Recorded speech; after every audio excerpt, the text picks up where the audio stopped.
Nosso convidado de hoje é o arquiteto e designer gráfico Alexandre Bianco.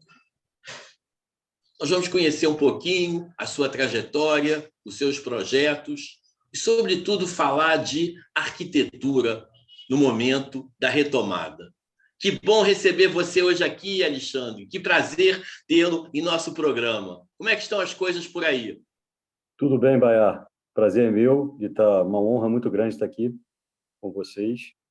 E a arquitetura sempre foi minha grande paixão, né? Eu comecei muito cedo, logo no começo da juventude, num escritório que foi minha tomada de norte, assim, para o nosso caminho, para o meu caminho de trabalho. Trabalhei no escritório modernista Paulo Casé e Luiz Arcioli. E fiquei lá por quase 10 anos, né? E consegui entender o quanto é bacana uma boa arquitetura que cause emoção, né? Que cause a expectativa, né? Aquela coisa de construir o espaço e o lúdico da gente dentro de um ambiente que nos propicia essa viagem, né? E a pandemia ajudou muito nessa busca do novo, né? A coisa do inesperado que quebrou todo tipo de expectativa, de planos que tem. Imagina um arquiteto sempre planeja alguma coisa, né? E também a nossa vida não é diferente dos nossos projetos, né? De tudo que a gente pensa em fazer. Como é que você resolveu ser arquiteto?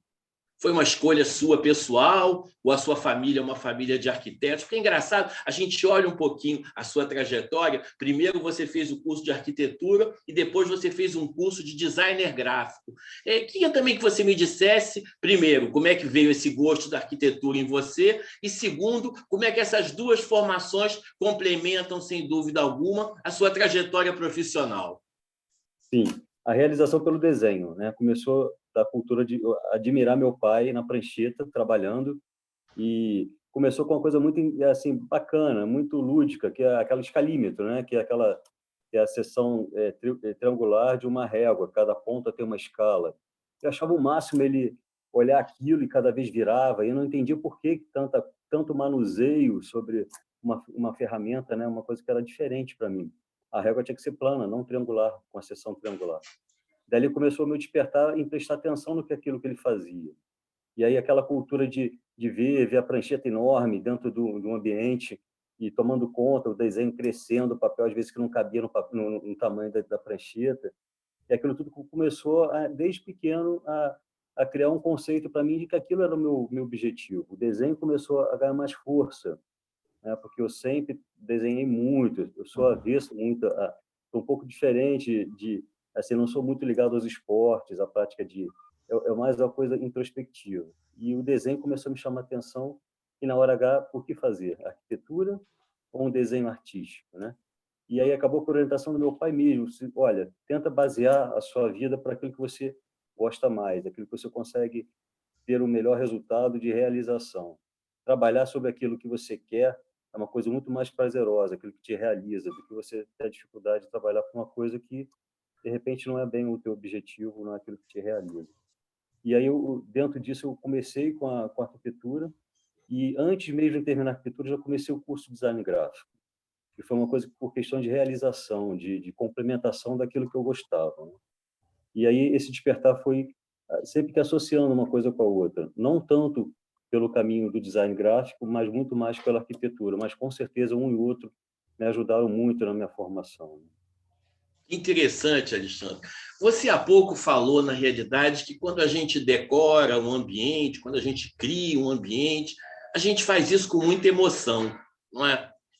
Você acredita que, quando você é convidado para fazer um projeto arquitetônico, você trabalha muito com o seu cliente, com a emoção dele? A emoção dele é importante também? A sua emoção e a dele devem trabalhar juntas? Sim, o arquiteto ele funciona muito como quase um psicólogo para poder é, tirar do conceito do que é pretendido pelo cliente para poder tornar aquilo realizado, né? A grande dificuldade do cliente quando contrata um arquiteto é justamente fazer com que ele consiga passar para o papel e mais ainda para a realização física aquele sonho dele. Então, a gente tem que trabalhar com muito cuidado, né? É um caminho que a gente vai conhecendo e, ao mesmo tempo, vai realizando, vai somando o sonho com o sonho do cliente. E, assim, o final de tudo é que é a realização plena, né? E mais ainda, assim, a nossa realização profissional em conseguir traduzir para o cliente aquilo que ele desejava. E, assim, tudo isso é um grande sonho que vai sendo construído. Óbvio que todos os sonhos têm os seus percalços, né? Têm os seus problemas do dia a dia de uma obra, de um caos, de uma poeira, de um barulho, até se chegar realmente a uma realização. Mas tudo faz parte de um grande sonho que é construído a dois, a três, a família inteira. E isso é muito bacana, é muito, assim, muito gratificante a gente ter um resultado depois, né? Alexandre, você fala sobre construção de sonhos, não é? E talvez seja esse o grande desafio do arquiteto, que é construir alguma coisa que nós almejamos, que passa na nossa cabeça, e ele vai lá e vai encontrar uma solução, às vezes até em apartamentos menores, às vezes até numa varanda ou num quarto só, não é? Quais têm sido os grandes desafios da arquitetura nos últimos anos, na sua opinião? Está mudando um pouco o perfil do arquiteto? Enfim, você sente alguma mudança nos últimos anos? Sim, Baiar. O arquiteto ele tem como compromisso a atualização, né? Não é só atualização sobre o estilo da arquitetura, mas assim, a atualização justamente nessa definição do perfil do cliente, né? Isso também tem que ser muito adequado ao tipo de revestimento que, com a tecnologia cada vez mais, está sempre muito mais avançada. São insights que acontecem no mercado que é de competência do arquiteto ficar sempre antenado com isso tudo, buscar sempre associar o conforto não só do bem-estar de morar, mas também de providenciar o bem-estar da operação da casa, né? Por exemplo, a automação é um item que está cada vez mais evidente numa residência. Por mais difícil que seja o entendimento do cliente, uma automação de uma residência, de um ambiente até maior, um shopping, o que for, em termos de controle, muito mais fácil, tanto da tecnologia quanto também do consumo. Enfim, toda essa parte de cuidado com a tecnologia retrata não só um perfil do cliente, mas também um cuidado com o meio ambiente, um cuidado com o consumo desenfreado, um controle melhor da melhor maneira de morar de cada um, né, de habitar a arquitetura. Alexandre, eu vejo assim que o grande showroom de um arquiteto são os eventos em que ele participa. Ele vai lá, participa de um evento, cria um ambiente e, a partir dali, aquele ambiente criado passa a ser uma espécie de showroom. Ele passa, na verdade, a ser conhecido através daquele espaço que ele criou. Você, nos últimos meses, não é, participou de um evento importante em Belo Horizonte e está agora participando de um evento no Rio de Janeiro. Pode nos falar um pouquinho sobre a sua participação nos dois eventos? Sim, Baiá, foi muito bacana que o evento de BH é um evento que faz o mix and match do conceito entre o novo e o antigo. E é uma experimentação, assim, uma experiência que a gente se aproxima de um público que não é um perfil definido por um cliente, mas sim o lúdico da nossa obra dentro de um ambiente que passa a ter o olhar diferenciado de cada um que entra no ambiente. É uma coisa muito bacana, porque é como quem, eu imagino que seja aquele que pinta e que tem o retrato, ou melhor, o retorno de cada um que analisa a pintura, né? O artista que... Então, um olhar muito bacana, uma troca muito próxima. Não existe um cliente, existe sim um conceito, né? Uma base para poder tornar aquele ambiente habitado por alguém que não existe, na verdade. Então, inserir esses elementos são coisas, são assuntos extremamente lúdicos que têm que ser tratados de uma forma muito própria, né? Muito diferenciada. A Mostra do Rio, estamos falando da Mostra Modernos Eternos, no Rio de Janeiro, é o primeiro ano dela e ela é uma mostra virtual, que nasceu justamente num conceito que aconteceu ano passado por conta da pandemia. A marca Modernos Eternos, ela inseriu no conceito da arquitetura, do design de interiores, do paisagismo e das artes, o conceito, foi a pioneira no conceito da mostra virtual. Então, o que é? Exatamente um ambiente tratado dentro de uma casa física, dentro de uma representação de uma arquitetura existente.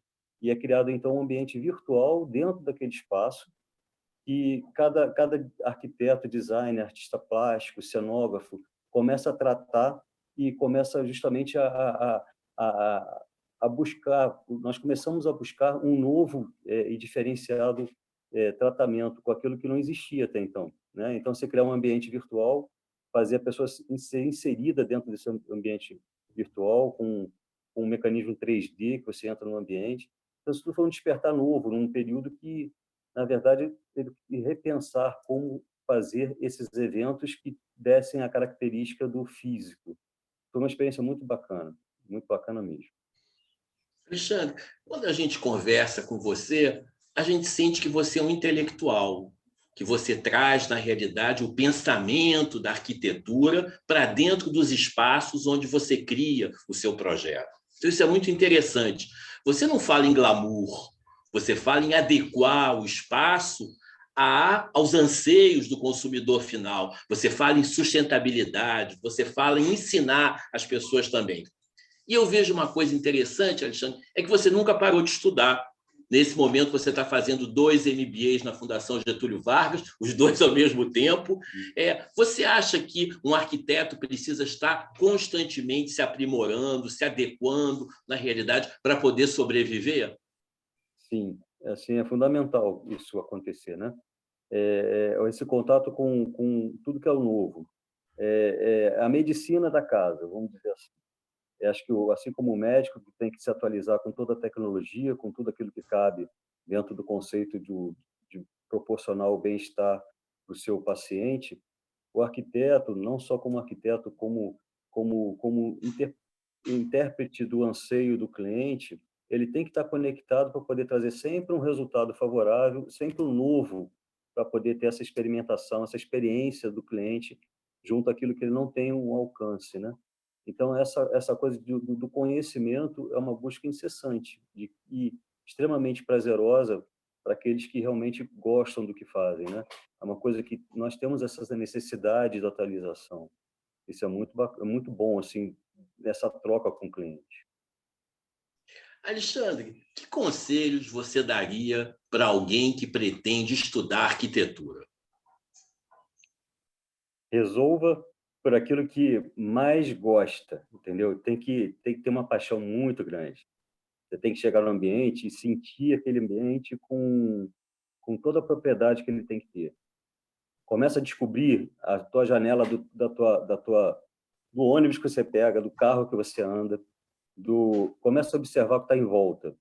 Não com o olhar de quem está vendo o passar das pessoas, o ritmo apressado de cada coisa. Não, é assim, tudo fica sempre como tem que ser. Se for rápido, vai ser rápido. Se for lento, vai ser lento. Uma vez o Casé, a quem eu comecei minha carreira, ele falou assim, eu estava muito tenso, que eu estava primeiro período de férias que eu tirei do escritório. E eu estava assim, estava já envolvido com o ambiente, com um projeto muito grande. Esse, como é que eu vou deixar de ficar um tempo aqui, 20 dias fora do escritório? Ele só falou para mim assim, sabe o sinal que você para no trânsito? Ele está lá, vermelho, amarelo e verde. Ele vai continuar, vermelho, amarelo e verde, mesmo quando você voltar. Então, assim, o ritmo que acontece com a gente, da janelinha que a gente olha o movimento, é uma coisa. Quando você começa a despertar do que envolve esse movimento, do ambiente que isso está, desde o urbano, da grande cidade, até a sua casa, você prestar atenção na sua casa. Se você começar a ter esse olhar diferenciado, é o olhar que você precisa ter para você ser um arquiteto. Aquele olhar que você entra no restaurante e você olha como é que é o ambiente, aquela vontade que você tem de saber como é que é o jardim. Então, se você tem esse olhar, se você busca esse olhar, você tem toda a aptidão para você desenvolver um trabalho de uma arquitetura consciente, de uma arquitetura de qualidade.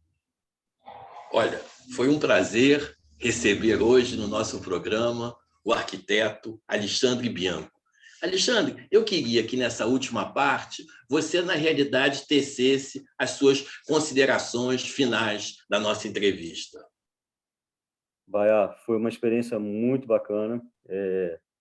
Fez lembrar a mim assim momentos da minha trajetória, um conhecimento assim muito muito bom que eu obtive, principalmente no escritório que eu comecei. E, assim, eu digo que a arquitetura ela tem que ser a emoção do espaço, né? Então, assim, e isso veio à minha memória exatamente todo esse tempo que eu comecei a buscar com essa última pergunta, o que tem que ser arquitetura? Por que eu escolhi arquitetura? Então, assim, foi uma introspecção do porquê que eu realmente cheguei onde eu cheguei. E, e é isso, sabe? Acho que a gente tem que sempre que analisar todas as opções da nossa vida. É muito mais prazeroso a gente fazer aquilo que a gente gosta do que aquilo que, por acaso, é o que seja mais imediato, né? Então, cada um que descubra realmente a essência do seu trabalho e que realize ele de uma maneira muito mais fácil e prazerosa. Fiquei muito feliz em entrevistar hoje o arquiteto Alexandre Bianco, conhecer um pouco a sua trajetória e, sobretudo, entender que arquitetura é emoção. A emoção é arquitetura. Essa frase eu vou guardar para sempre, que você disse, meu querido Alexandre, que, na realidade, arquitetura é emoção e emoção é arquitetura. Muito obrigado a todos e até um próximo programa. Muito obrigado, Baiar. Obrigado a todos.